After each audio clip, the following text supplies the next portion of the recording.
আসসালামু আলাইকুম। বক্স একটা অফার প্রাইজের ইউনিট নিয়ে আসছি। একটা ইউনিট নিয়ে আসা, এটা হচ্ছে আইফোন 14।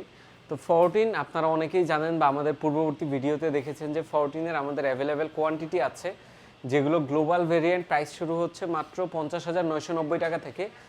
তবে এই ইউনিটটা ওগুলোর চেয়ে একটু ভিন্ন। এইটা হচ্ছে বক্স সহ, এটাও গ্লোবাল ভেরিয়েন্ট। গ্লোবাল বলতে এটা ইউকে ভেরিয়েন্ট। এটা বক্স সহ ব্ল্যাক কালার একটা ইউনিট, ব্যাটারি হেলথ 84% আছে। এই গ্লোবাল ভেরিয়েন্টের ইউনিটটার প্রাইস রেখেছি আমরা মাত্র 45,000 টাকা। এই ইউনিটটা 45,000 টাকা রাখার রিজন হচ্ছে এটার বডিতে একটু ডেন্ট স্ক্র্যাচ আছে, একটু আনফ্রেশ কন্ডিশন, যার কারণে এটার প্রাইসটা কম। অনেকেই দেখা যায় একটা 13 কিনের বাজেট নিয়ে বসে থাকেন 42, 43, 44,000 টাকা। তাদের জন্য কিন্তু একটা 14 84% ব্যাটারি হেলথ ইউকে ভেরিয়েন্ট বক্সও কিন্তু অবশ্যই খারাপ হয় না। তো জেনুইন একটা প্রোডাক্ট যারা একটু রিজনেবল প্রাইসে যাচ্ছেন, দেখা যাচ্ছে রেগুলার প্রাইস থেকে মোটামুটি 7,000 8,000 টাকা কমে। কারণ বক্স ইউনিটগুলো দেখা যায় 53-54,000 টাকা পর্যন্ত সেল হয়। তো এই ইউনিটটা যারা নিতে যাচ্ছেন, একটা মাত্র ইউনিট আছে বক্স সহ ইউকে ভেরিয়েন্ট, মাত্র 45,000 টাকায় পেয়ে যাবেন লাইভ অ্যাপেলে।